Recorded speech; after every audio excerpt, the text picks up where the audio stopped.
యాదాద్రి భువనగిరి జిల్లా తుర్కపల్లి మండలం గంధమల్లు చెరువు వద్ద ఎమ్మెల్యే పీర్ల ఐలయ్య ప్రత్యేక పూజలు చేశారు.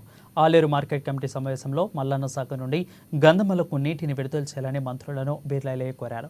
దీనిపై స్పందించిన ప్రభుత్వం 10 గంటల్లో నీటిని విడుదల చేశారు.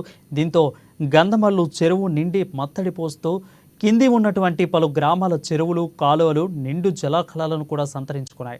దీని పట్ల ఆలేరు నియోజకవర్గ ప్రజలు రైతులు సంతోషం వ్యక్తం చేశారు. ఈ సందర్భంగా తుమ్మల ఉత్తమ్ కోమటిరెడ్డి వెంకటరెడ్డి పీర్ల ఐలయ్య ఎంపీ చామలికి రైతులందరూ కూడా ప్రత్యేక కృతజ్ఞతలు తెలిపారు.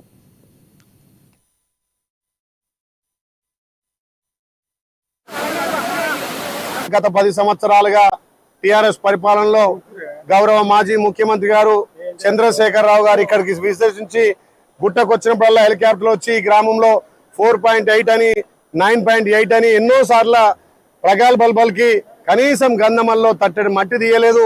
అదే కాకుండా గంధమల్లకి ఎవరన్నా పిల్లలు ఇయ్యాలన్నా లేకపోతే ఇక్కడి నుంచి పిల్లలు ఇక్కడ చేసుకోవాలన్నా ఇక్కడ ఎకరం అమ్ముకోవాలన్నా అమ్మలేని పరిస్థితి.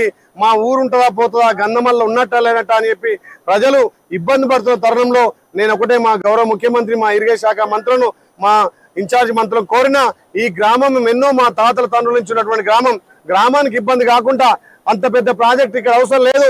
1.4 TMC ఉంటే ఈ 8 మండలాలు మోత్కూరు వరకు కూడా సస్యశ్యామలం అయితే అంటే మా గ్రామం మీద ఉన్నటువంటి మా ఆలయ నియోజకవర్గం ఉన్నటువంటి రైతుల మీద ఉన్నటువంటి ప్రేమతోటి 1.4 TMC గా చేసినటువంటి రాష్ట్ర ప్రభుత్వానికి ముఖ్యమంత్రి గారికి ప్రత్యేకంగా ధన్యవాదాలు చేస్తున్నాం. గ్రామ ప్రజలు ఎలాంటి ఇబ్బంది పడాల్సిన అవసరం లేదు. ఒక్క ఇల్లు కూడా పోదు. మీ ఇల్లు పోకుండా కాపాడే బాధ్యత మీ బిడ్డగా నాది. కాబట్టి గంధమల్ల ప్రజలు ఇలా నిర్భయంగా నిద్రపోవచ్చు, నిర్భయంగా మీ గ్రామానికి పిల్లలను చేసుకోవచ్చు, పెళ్లిళ్ళు చేసుకోవచ్చు, వ్యాపారాలు చేసుకోవచ్చు. గంధమల్ల గ్రామం ఒక్క ఇల్లు కూడా పోకుండా చూసే బాధ్యత మీ బిడ్డగా నా మీద ఉంది. కాబట్టి మీరు అధైర్యపడొద్దని చెప్పి మీకు భరోసా కల్పిస్తున్నా. ఒక 500 ఎప్పుడైతే నిండుతో ఆ 500 ఎకరాలు ఇంకా మనం 1.4 TMC అయితే ఇంకొక 500 1000 ఎకరాలు మాత్రమే ఇలా ముంపు గురైతే తప్ప ఎవరికి ఇబ్బంది కాదు. ఆ